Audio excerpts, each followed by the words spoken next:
every day, you got to just think about how am I going to do today the best way possible?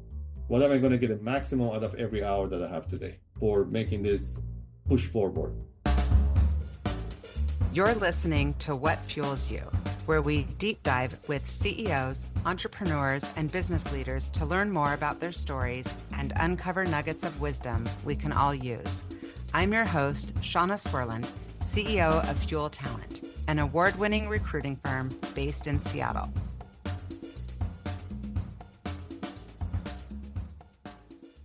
Today's guest on the What Fuels You podcast is Dr. Sam Heidari, CEO of Lumotive, a company developing award-winning programmable optical semiconductors that improve perception, increase computing power, and enable reliable high-speed communication.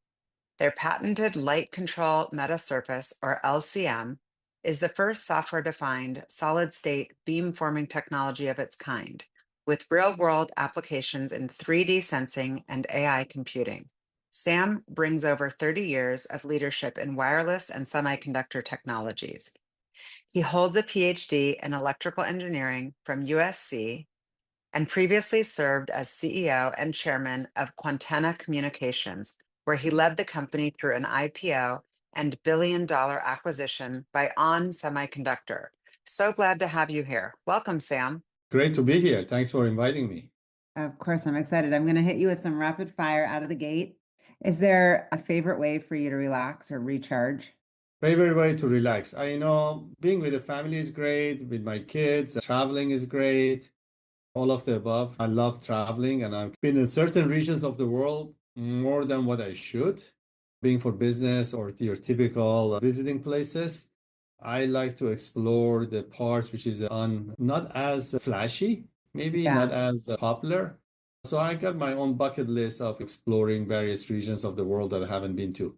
So, well, you have to share. Now you just said bucket list. Where some of those areas? My husband's the same way. He likes the random things, and I'm like, yeah, I like it. I like to know that it's like a proven spot with good reviews. Right. Right. So I've been to Western Europe a lot. I've been to certain countries in Asia a lot. But places I haven't been to, I haven't put my foot in Africa.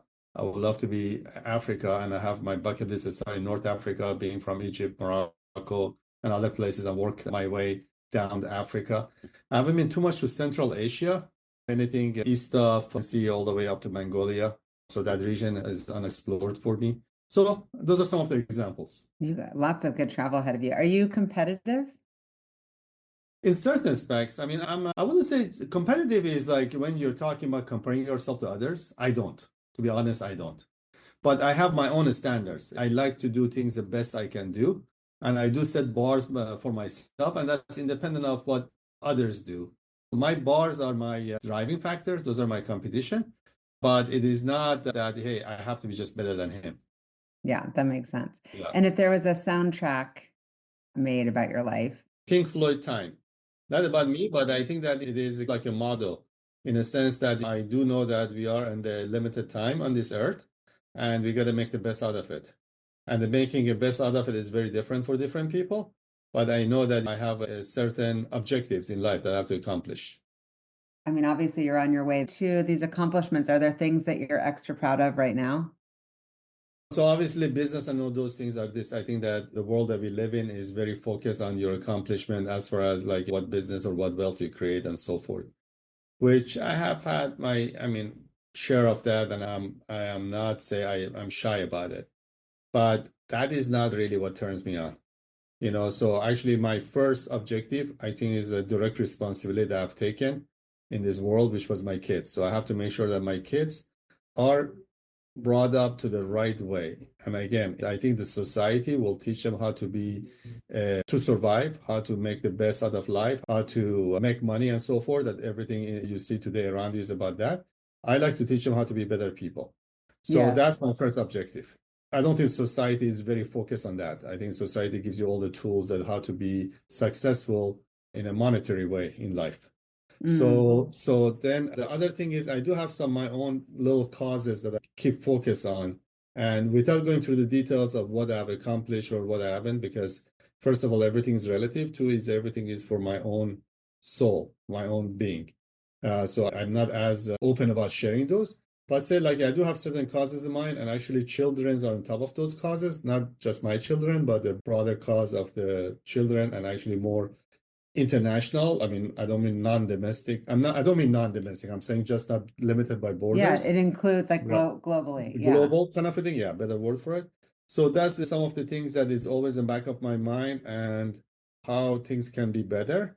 But those are some of the thoughts that keeps me occupied, let's say. Yeah, when you think about like legacy, that's what you're talking about. I like that. And so is there some sort of a person, maybe it's a business person, a leader or a relative or someone, a teacher or someone that's alive or maybe has passed away that you would call like a hero or someone you would love to just grab lunch with?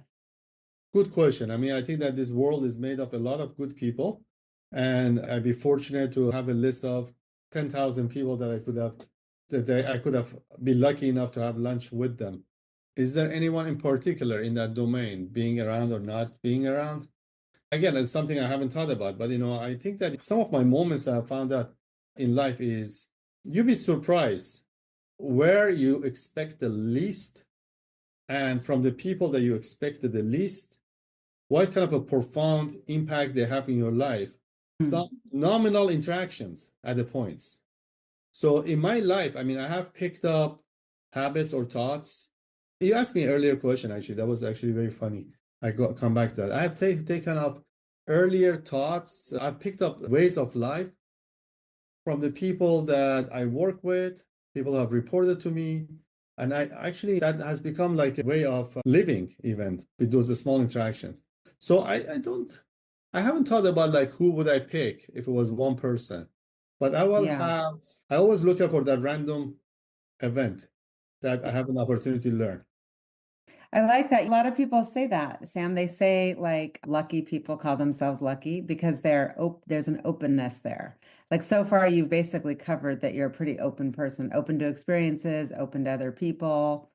And when you really like part of the reason why I even started the podcast is because I'm sure you, as a dad, when you're trying to talk to your kids and giving them advice about careers, like you realize with perspective, it's not just a linear path. Like things happen and it's intersections along the way that create opportunities.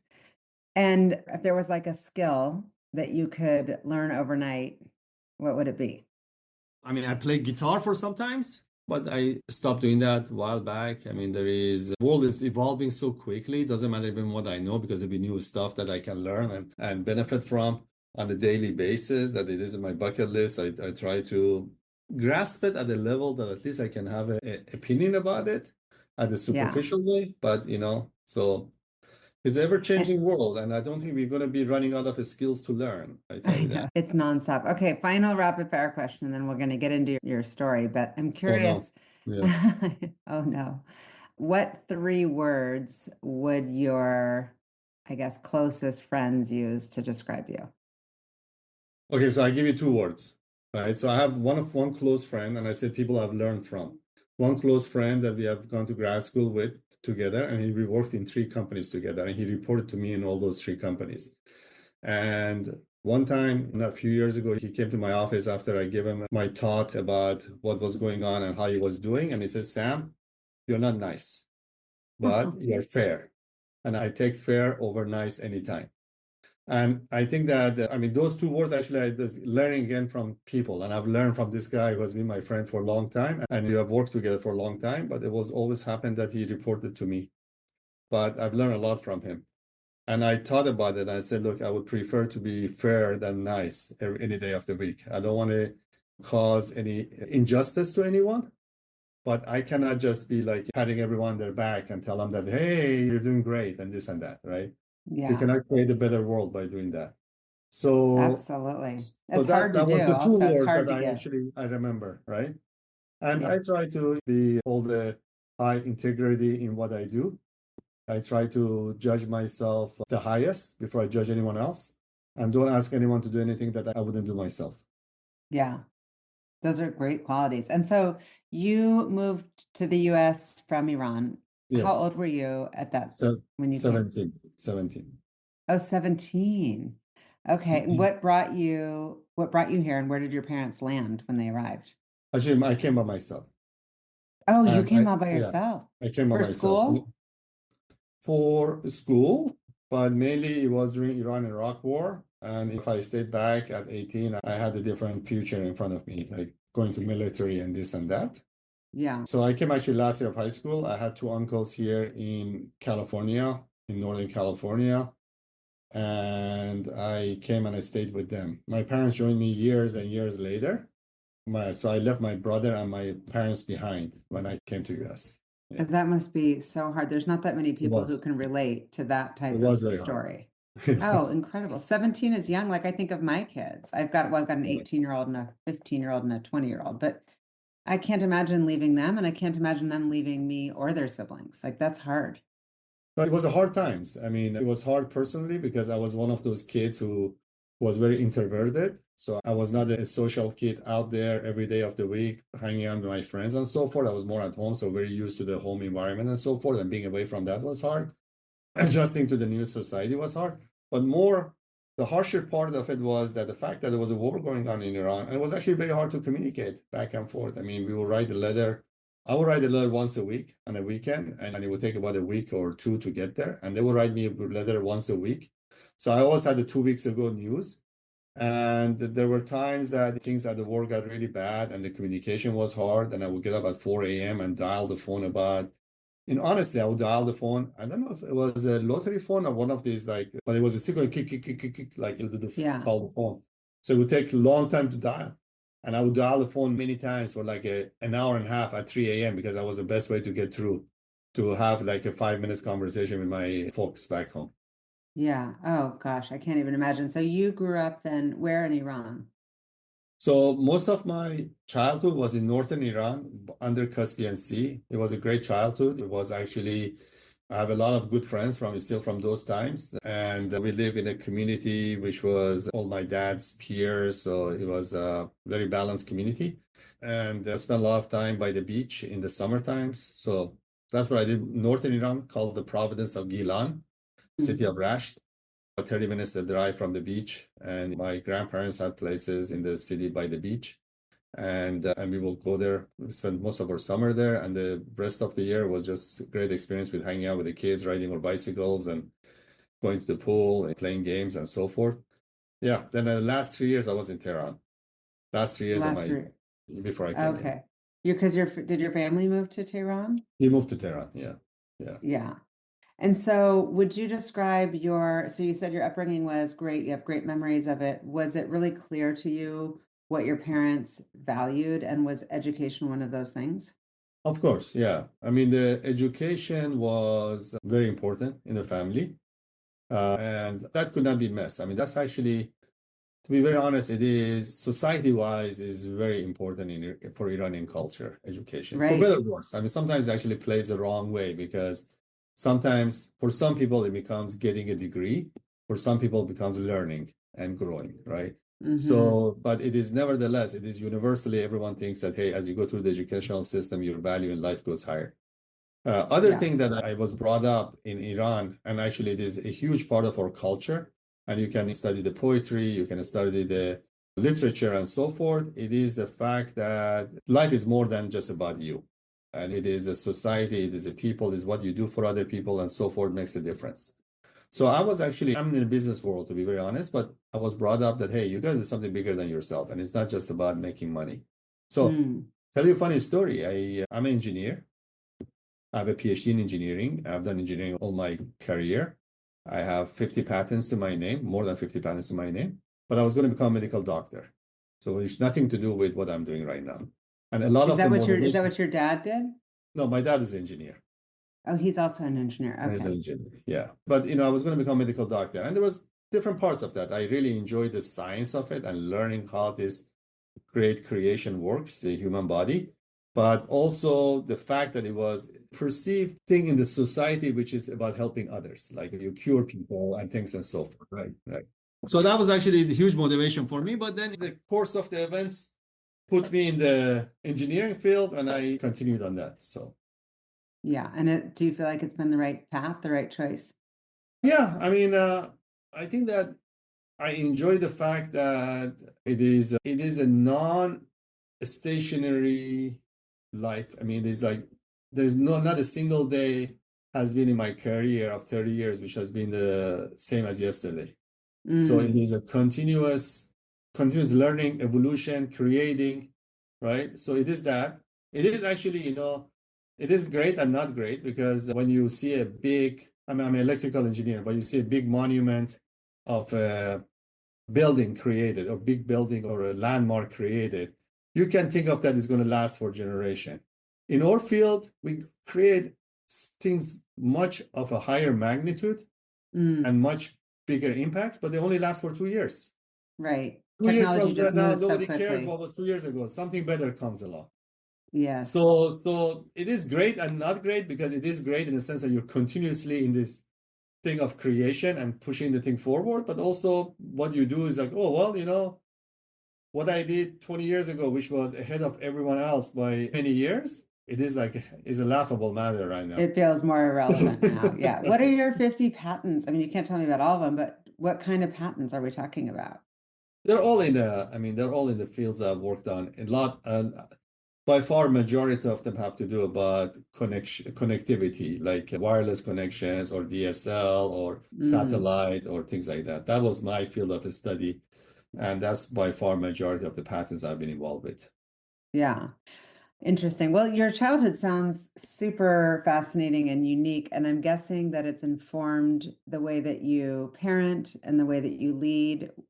Is there like the values of Sam? Like, are you clear on what you stand for as a leader, as a dad? Yeah, I mean, again, I do have a long story on that one, but I hope so. I hope so. And I think I became a CEO. It was like a gradual way of finding my way into it.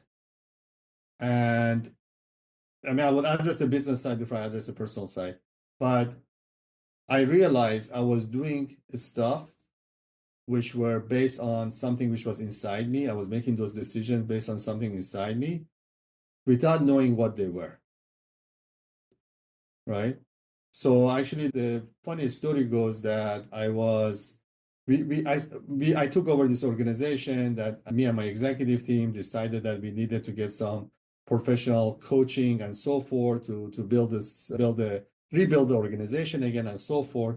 And we go through a series of executive coaches, and they would not last for a long time. And I would terminate the agreement after a short while because I did not think I was getting any value out of it. And the main reason was that I was thinking that these guys are telling me the basic, but they're not looking at Sam, how Sam can be better. And I realized, I mean, this was actually my goodbye farewell note, was that, look, 3 celebrated CEOs, Jack Welch, Larry Page, Steve Jobs. They're really good at what they have done, created great companies, but there's nothing similar between them. Or you can even say Elon Musk. There's nothing similar between them.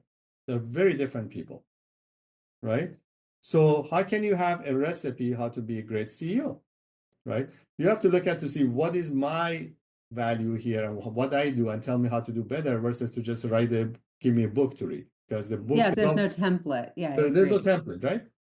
So I told this to I ran to this one executive coach that she was involved with a business that I got to learn and actually appreciate their culture. And I said, I want to implement more of this in my company. And I brought it in and I told her the first day, I said, look, I have gone through a lot of you guys and I don't see where the value is, because all of you guys just give me the book and I know all these people being different, but they're all great CEOs. So I can even put the template around it. And what is this? And I go through my pitch and she said, look, Sam, you're wrong. And I said, what do you mean I'm wrong? Because there is one core thing that they all had and they would not compromise on. And I said, what was that? Because doesn't matter what it is, but they all had a set of rules and principles that they took to heart, they followed, and they would articulate that to their organization, and they would not compromise around it, right? And so what is your core values? And I said, I know I have core values. I know because I make these decisions like subconsciously based on certain that I go back to and I say, this is the right thing to do. But I have never articulated to myself, never mind articulated to my team, right? She goes, you got to go search inside and figure that out and then be able to put on a paper and then distribute into your organization so everyone knows where you're coming from.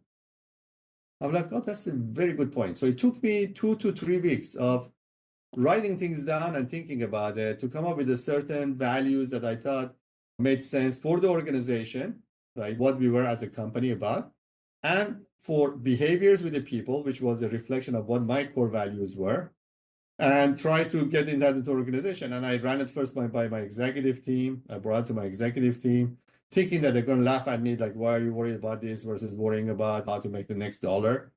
And actually, they took it very well, and we had a good conversation around it, and I maybe made some modification adjustments to it. Then I took it to the rest of the company, and that became the core values of the company. So, long story short, I think that you asked a question that I went on for 15 minutes talking about everything else, but there are certain principles and thoughts that drives all of us, and I think that really comes down to how we can bring them out and articulate on them. Yeah.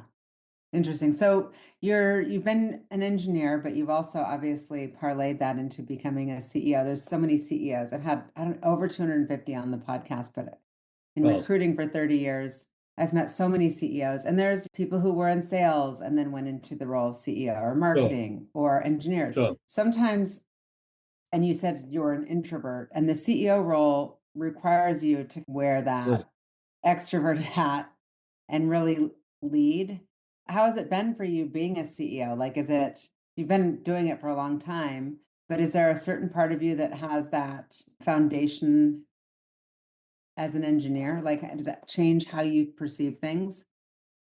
Oh, definitely. I mean, so there's two things that I can talk about that. Well, being an introvert was actually, I think I've evolved out of that. I mean, I don't think I'm as much of an introvert than I was a kid. And I think some of these are maybe combination of fear and it is a combination of the skills that you learn over time. But I know that earlier on in grad school, in even my job, when I get in front of more than 3 people, I will get a mental block. I forget what I was going to say. Over time, I've learned to overcome that and so on. So as you can see, I can just keep on going and talking right now. But anyway, but I got a mental block by the way right now. I was like, So he's about to get a mental block, and I am that's also, about to get a right? mental block, yeah. Well, So you learn how it was being an engineer yeah, to, so being an engineer gives you analytical thought and the analytical thinking, right? And I think actually one of the things that I appreciate about American education was versus Iranian education or many other places education is American education, Iranian education, as an example, is very heavy and very rich on knowledge, but very thin on thinking methods. American education is less rich on knowledge, and like what I learned in Iran was significantly more than what I learned in my thing, but it was very thick in learning methods. So the being able to think and analyze and being able to find the path, because you can have access to information nowadays anyway, right? And you can have many oh tools yeah, it's to right at solve our the problem, fingertips. right? But being Yeah. able to connect the dots is what I think that I can do well as an engineer, being that you can apply the same skills in business. You do I have a like that. problem statement, and you have to solve a problem. And you go back to your analytical skills, how to do that, with a combination of the fact that humans are not necessarily a predictable machines, and you have to put yourself always in the shoe of the others, being your Yeah. customers, your competitors, your Yeah. employees, and so forth, and see how would you behave, and then try to bring Yeah. that into Just be production. empathetic. That's great. And so when you went to Northeastern, were you thinking that you wanted to be a doctor, or you were going there for engineering? I was going there for engineering to get a bachelor's in engineering and then apply to medical school. Okay. So what happened was I came here my 12th year of, well, last year of high school. And as I was applying for colleges, I stayed with my uncle, who's a medical doctor, a great man. And he told me what I was going to apply for. And I said I was going to go to medical school. And then he said that you have to get a bachelor's degree before you do that. He goes, really? In Iran, you just go directly to medical school. He goes, yeah, so what bachelor degree are you going to get? I said, well, I'll probably do biology or something human sciences related because that would help me out as a doctor. And then he said, well, there are not too many jobs with a bachelor's degree of biology. So if you don't get to medical school, what are you going to do? I said, I don't know. And I said, well, maybe I get an engineering degree and then I go to medical school because if I don't make it to medical school, I still maybe can get a job. So that was my only reason I went to engineering. That's fascinating. Wow. And then, so tell me out of school, what was your first career job? First career job, I was when I got my PhD and I was hired as a system engineer for this startup who was working on satellites. Oh, And wow. yeah, and they told me I was a lead system engineer for the satellite system. I just had got my PhD, I didn't know anything. And I said, that's great. I have two questions before I start. I said, what is it? I said, what does a system engineer do? And what is a satellite? So I was half joking, half serious because I knew all the theory, but I didn't know how to function in an organization or what was the job partitions or meant. What is a system engineer different than a hardware engineer, algorithm Oh, engineering? yeah. Yeah. So what is a And system engineer? so, well, I learned that was a guy who was defining what had to get done and I was bringing all the pieces together. So Yeah. I was because I had a more global skills because of like knowing a little bit more of the different pieces as a PhD guy in communication. It was a satellite communication portion of the satellite. So then I had that role and it was a fast learning experience. And actually what I appreciate about my career is I have worked in startups all my career except 1 year or 11 months. And it has always been a fast moving environment. Oh, So yeah. And how would you describe a person who's meant to work in a startup successfully? Because we place people into startups, we place people into larger mid-sized companies, enterprise companies, and it's hard to vet because everybody thinks they want to work in a startup. And not everybody's got the stomach for it, the head for it, that's right. just the makeup. How would you describe somebody who you believe would be successful? And then if you're vetting them out, what do you ask to make sure that you are getting to the root cause? There is give and take in every place, right? People used to tell me that, hey, I go to big company for job securities. I don't believe in that. Big companies survive, doesn't mean your job, your division, your product will survive. The question, and for a startup, I go to startups because I want to make a lot of money. Well, 8 out of 10 startups fail in a miserable way. There's a small, and that 20% doesn't mean they all make a lot of money. They just don't die in a miserable way. There's a few percentage of them who do really well, right? So, and then you go to big company, you get a bigger salary, you get here, you get a potential of making a big thing for yourself. The real question is, what's your motivation to go to a startup? Going to a startup, I think the motivation for me is a lifestyle in a sense that you have a direct impact and I get a good high out of the impact that you have on a daily basis. You said that you play sports or are you competitive and so forth. I do enjoy creation and I do enjoy making an impact. And the sport that I play is being in this game that I'm in. And I get is a huge involvement. When I was an engineer, when I'm a CEO, it was always a huge involvement in the whole company interactions and what is happening and so forth. So that is because you have to really want that lifestyle because Oh, otherwise you'll be a yeah. miserable place. You'll be a And your miserable wife would be place. miserable too. There's plenty of people that I know, they're like, my spouse does not want me to take another, but they're like, I got the bug. I have to do That's right. it. Right. I mean, Yeah. going like in a big company which moves very slow and is very political, and you have to just think about how am I going to get ahead of him to get that promotion. In the startups, we all win or we all lose together and so forth. But I mean, obviously, there is a potential of big financial returns. There's a big potential of learning and career growth. Being affiliated with success is a lot more than just a financial part of it. I'm still very proud of what we did in my previous company, Quantenna. Not only Yeah. we overshadow all these big guys by creating products which was better than them, but also we changed the whole ecosystem of Wi-Fi. I mean, we set the bar for everyone else to catch up, Yeah. right? Tell me about that company. I know that you took that company public, That's right? correct. That's And correct. so tell me, what did you start there as? What did you end there as? What was their journey? Like, was it bootstrapped? Was it venture backed? I don't know a lot about that It was a company. venture back. We had some good venture firms backing us up. I joined the company not initially. I mean, I joined 3 years into it. I joined as a VP of engineering. The company was going through turmoil. The board and the CEO decided to depart. And I ended up to be in a room at the right time when there was nobody else was raising their hand to be asked that if I could be an interim CEO till they find the right CEO.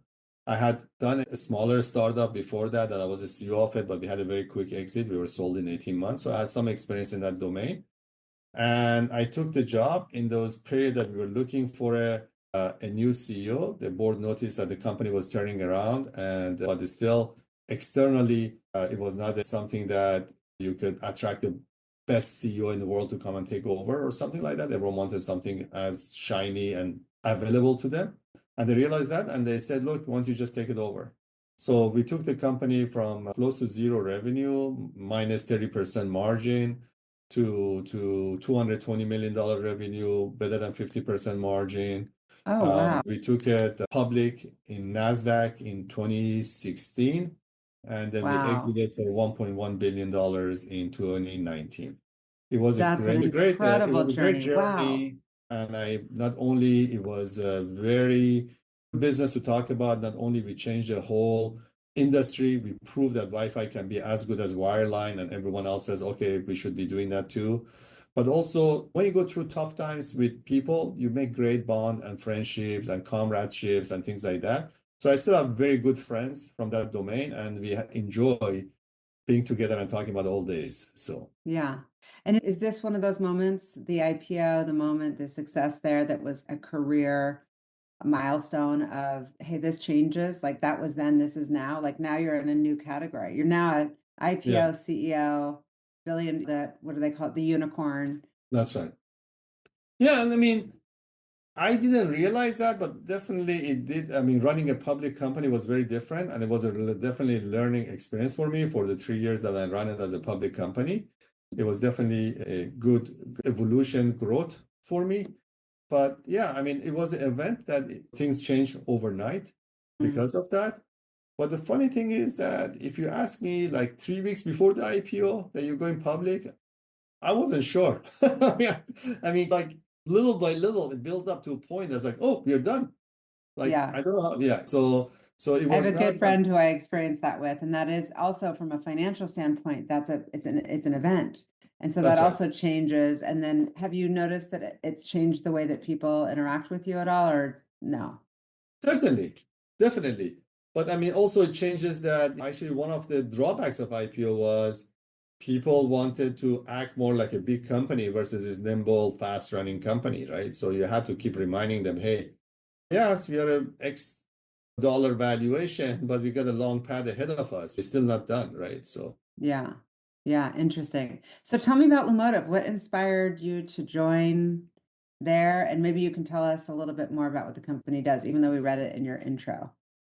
that's actually a very interesting story. So I've been in startups all my career, and the journey at Quantenna was 10 years.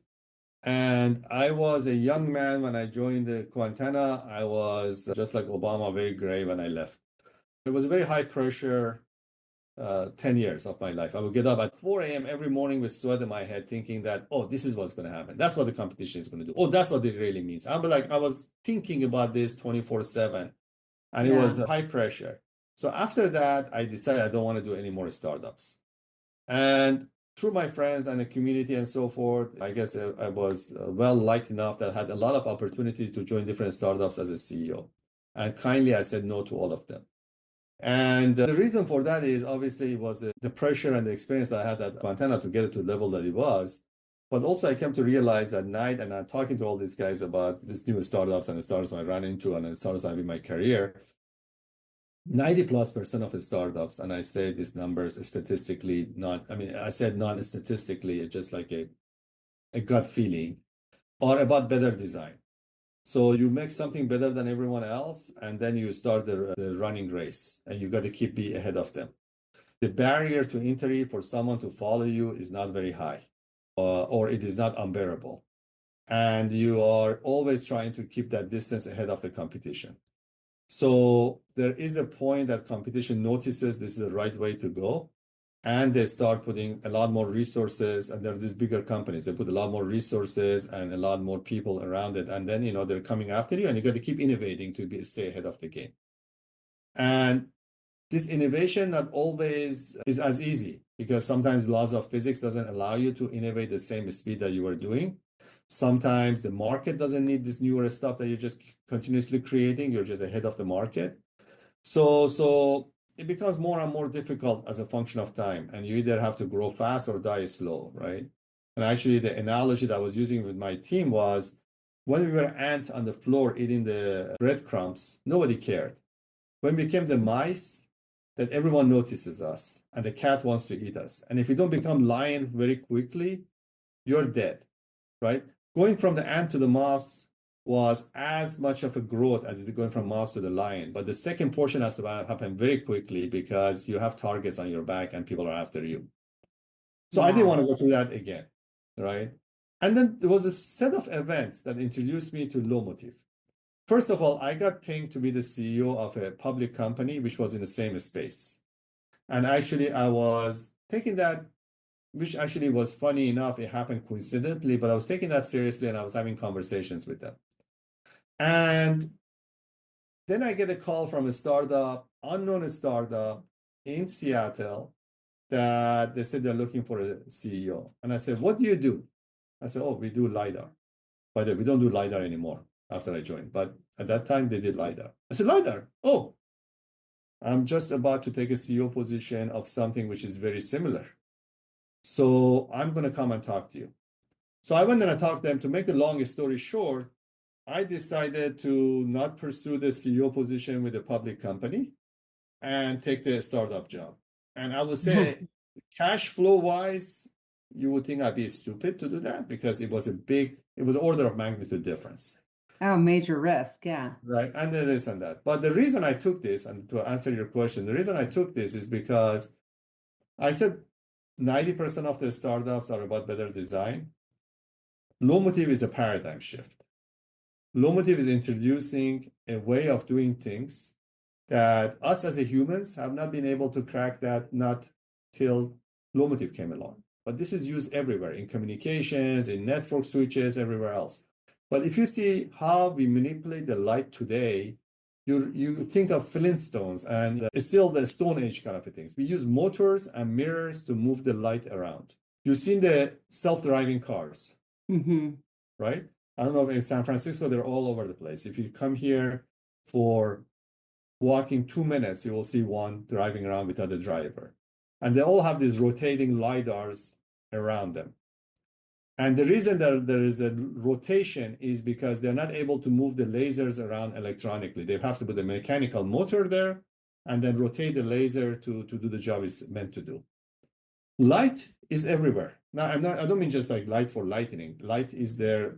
Fiber is for communication. Fiber optics is for communication, which moves the light. They are in computation. They are in 3D sensing. They are in medicine. They are in holographic displays. They're everywhere. And we have not been able to manipulate those in an elegant way. So Lumotive comes around and says, hey, I can do that all through electronics. So we make programmable optics, a way of being able to manipulate, move the light, stir the beam, split the beam, focus the beam, all of that electronically, right? Which applies to a huge domain of the activities today. But the beauty of it is, I don't even know where else it could apply 10 years from now. Because so who's the customer then? Well, customer could be anyone who, today's customers are the people who make, because that's the area that we started, that was our home. They make 3D sensing, being able to make sense out of the environment, physical environment, which is around us.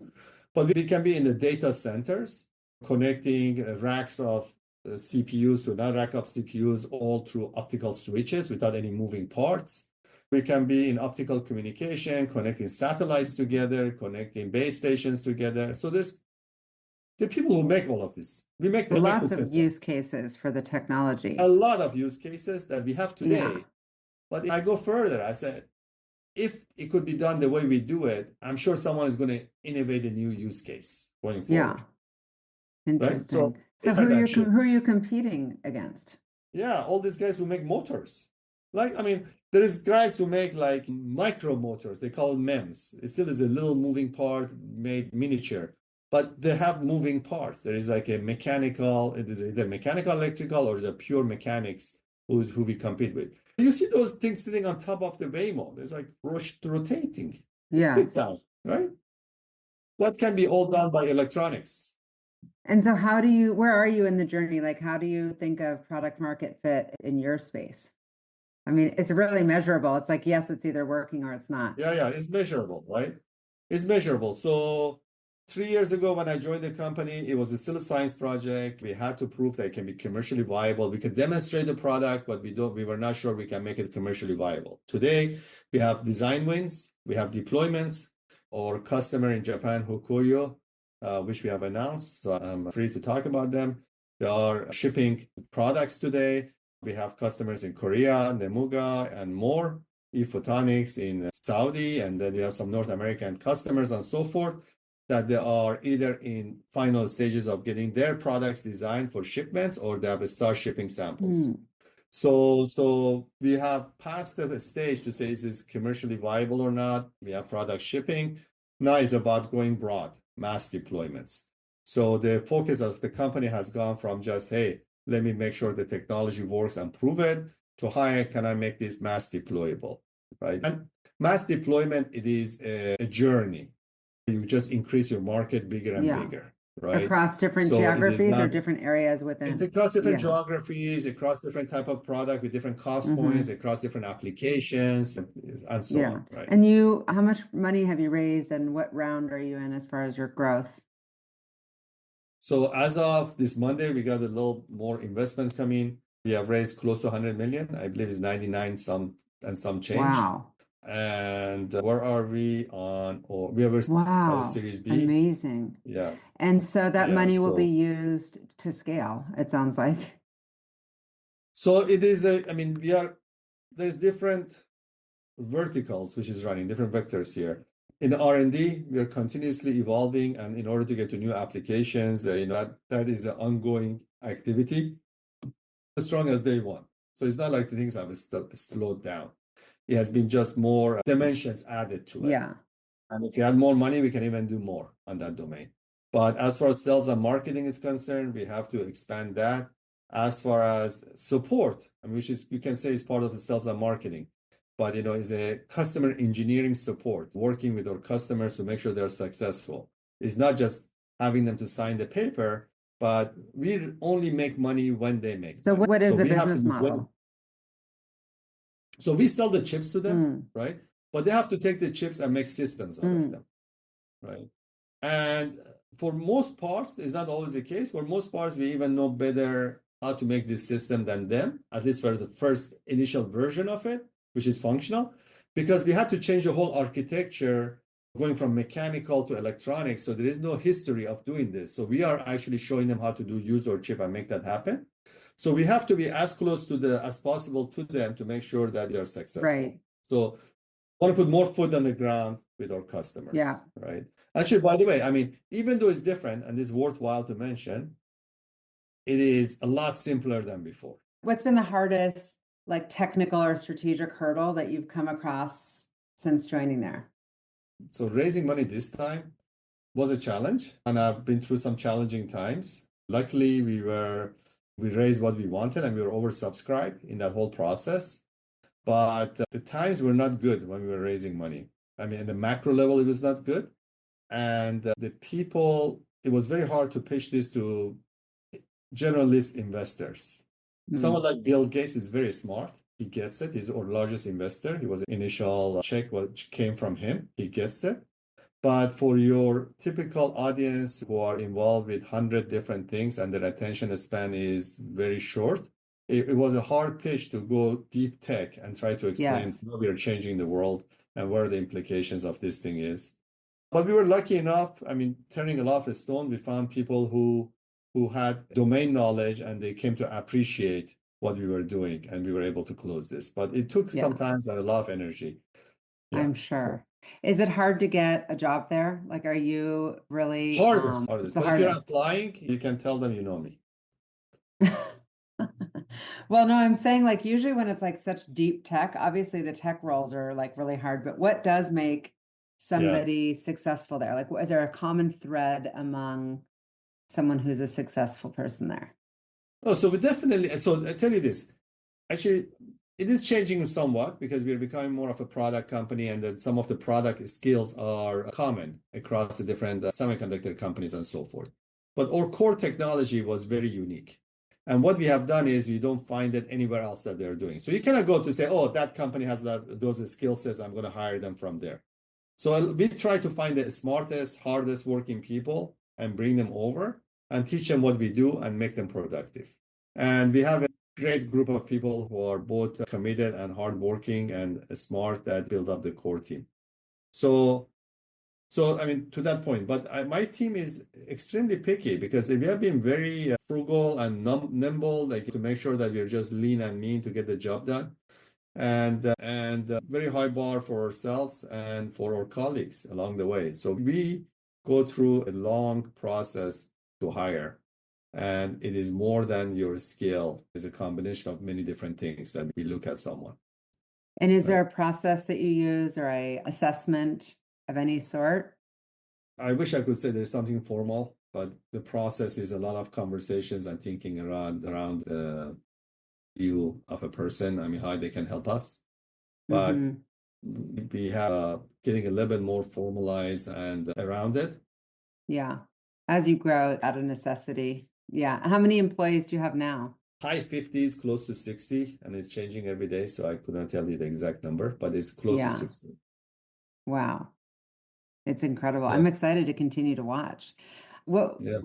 definitely. And so is there a moment that you look back on that you wish you had handled differently? Or like I always talk about Sliding Doors, that movie. I don't know if you've seen it, but like all the choices that you make. It's like if I'd gone door number one instead of door number two, this is, I mean, you can't live with regret, but more like, gosh, I wish I had handled that differently. I shouldn't have parted But ways with that person. I have had that moment many times in my life that I wish I made the decision differently, or I wish I handled it differently. But if you look at it today, and I go back to those moments, those feelings are not valid anymore. Mm, And why they're not valid anymore is because I realize what I did and I try to overcome it. And by putting all my energy around it, knock on wood, I think that I've been mostly successful. yeah. So I don't have that regret in me today, right? So when I joined Quantenna, 6 weeks into it, I was like, what the hell did I do? Right? And now you talk about, oh, it's $1 billion exit, it's an IPO, this experience, that experience. So I've had that moment many times in my life that why did I make this decision, right? So I mean, if you ask me something about today, maybe I can answer. If you ask something about my career, I can, but I can Well, tell you. I yeah, can it's tell you just, I regretted joining Quantenna after I yeah, did. why did you regret it? I was surprised to hear that. Well, because it looks so shiny from outside. And that's the reason I became the CEO, because it was such a mess. Was Yeah, you're like, I'm the fool that will take the job. Yeah, exactly. And interesting. there was nobody left in the team, right? Yeah. Well, I get the sense that you are like humble and use humor to deflect attention off of yourself and that you don't like to be flashy. But I'm curious, what is your special sauce? Like, what do you attribute your success to at the end of the day? Like, are you extra shrewd? Are you extra No, organized? You're great I with, don't know. I'm not organized. I'm not shrewd. I tell you this, I don't know if this is a reason for success or not, but I tell you one of my principles, right? So we're in a business, we negotiate, we arm wrestle, we do many different things. Every time I'm like, I'm going to be in Asia next week and I'm going to be taken from one customer to another every hour, right? Every time I'm driving to that customer, I'm starting thinking, asking questions. What do they want? What are they thinking? What is this? I mean, might be even going for price negotiation. And your thought is, okay, how can I optimize it for Lumotive? My thought is, how can I find a win-win situation? And what is their pain points? And I have to resolve that. Mm. And I have to put myself for a moment in their shoes and then come back in my own shoes and say, where is the middle ground that will make everyone successful? My business is very different than, let's say, a lot of businesses out there. A lot of businesses out there are transactional, being in real estate, certain domains of real estate and so forth. Once the deal is done, the deal is done with handshakes and we never see each other. My business is ongoing relationship for years. So once you have a design win, it is like a marriage that started. The guy is not going away. And if he's not successful, I won't make any money, right? And once he's successful and making money, I still have to think about this product line is going to last 2 years. I have to win the next design with him, right? Interesting. That makes Right? sense. So it's an ongoing relationships that you have to maintain, and it's not even for that purpose. It is for the purpose of coming to a conclusion, which is win-win, that you have to continuously put yourself in other guys' shoes and come back so to see how you can balance this thing out from both sides. Yeah. Yeah. And you do some of the thinking for them when you're Absolutely. going. Be more consultative and less transactional. Yeah. That's right. That That's makes right. sense. That's So right. this is my final question for you. What fuels you? Like, what's your ultimate fuel, gets you out of bed in the morning? The biggest thing is that today, what got me out of the bed for doing what I'm doing today is my sense of responsibility. I've given my words to a lot of people that I have to deliver today, right? That's Yeah. today, that's this week, this is this month, this is this year. In a bigger picture, everything leads that, hey, I have to get to a point that I can do what I like to do. And I have some goals in mind, which is, again, more around children's and things like that I want to come to a point that I'm capable, at least more than a person, to be able, just a person with arms and legs, to be able to accomplish those. So that gets me in the bigger picture. But today is like you got to do your job the best because you have a sense of responsibility. And you just have to, every day, you got to just think about, how am I going to do today the best way possible? What am I going to get the maximum out of every hour that I have today for making this push forward? Thank you for listening to the What Fuels You podcast. If you'd like to check out past episodes to hear from more business leaders, go to fueltalent.com/podcast. And if you have a minute, please leave a review and rating on your favorite podcast app, or share this episode with a friend or colleague. Please share any feedback or interview suggestions for other guests by sending a message to podcast@fueltalent.com. I'm Shauna Swerland, and thanks again for listening.